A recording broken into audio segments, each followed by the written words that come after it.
Hey everyone, welcome to the Pokedex Project. This time around, we'll be soaring above the Alolan clouds and taking a look-see at a tried-and-true typing of normal flying, along with a hint of added tropicality. Yes, that is a word, I think. We shall start our list with a little dude hailed as the woodpecker Pokemon, Pikipek, or Sutukera in Japan. This guy weighs a minuscule 0.3 meters, or if you're from the US, a nice and even 1 foot, and weighs in at 1.2 kilograms or 2.6 pounds. Let us start with the topic of Pikipek's pecking. If one listens closely, it's possible to determine its current mood or condition, based on the rhythm. With a maximum of 16 pecks per second, fun fact, that's 4 pecks less than a woodpecker can peck in real life, this fella quickly creates holes, which are then used for nesting and food storage above all else. Speaking of food, this bird feeds on berries as its main source of protein, whose leftover seeds become ammunition Pikipek uses as they need, be it for self-defense or just any old squabble. These Pokemon seem to be based on the pileated woodpecker, along with some hints of a baby Toucan, as we can infer from its next evolutions. Namesake-wise, the localization team likely borrowed from the Latin word for woodpecker, picus, combined with, I'm sure you can guess it, but pick and peck. Upon reaching the level of 14, Pikipek will evolve into its next form, the bugle-beaked Trumbeak, or Kararappa in Japan.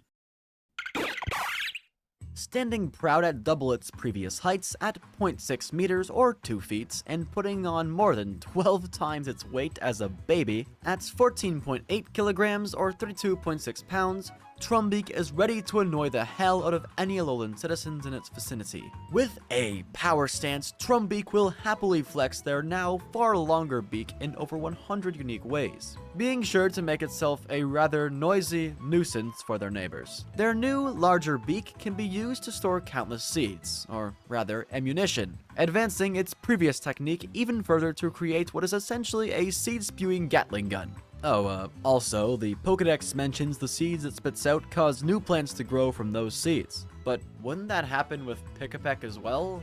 Or even any Pokemon with Bullet Seed for that matter? Anyway. Like its pre-evolved form, it bears resemblance to the pileated woodpecker. Yet also it is believed to have taken some inspiration from an ivory-billed woodpecker, as well as honey guides and toucans. This time, the juvenile life stage. Its noisy calls are a reference to various songbirds which use their cries to defend their territory or attract mates. On top of that, its ability to bend its beak may be referring to what some birds do in real life, called rhynchokinesis.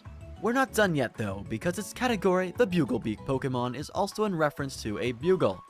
Obviously, not just a bugle though. There's hints of many brass instruments as well, like trumpets and trombones too. Its ability to change its call by bending its beak is similar to that of a trombone, which works by altering the length of the slide. I mentioned a hint of a trumpet, and that comes from its namesake being a combination of trumpets and beak. Next up is the finale. We've reached level 28, which means we've also reached the apex of this creature, the cannon Pokemon, Toucannon, or Dodekabashi. With its pride turned anger, Toucannon's power stance doesn't waver upon evolution. Finally breaking the meter height barrier, these toucan-like birds stand 1.1 meters tall, or 3 feet 7 inches, and are now a far heavier 26 kilos or 57.3 pounds. Size isn't all this Pokemon earned upon evolution though. When in the midst of battle, its beak heats up and can easily exceed 100 degrees Celsius, aka 212 degrees Fahrenheit, causing its beak to alter in color depending on its temperature, with full power resembling a glowing deep red or yellow. If hot enough, severe burns will be inflicted when its attacks land.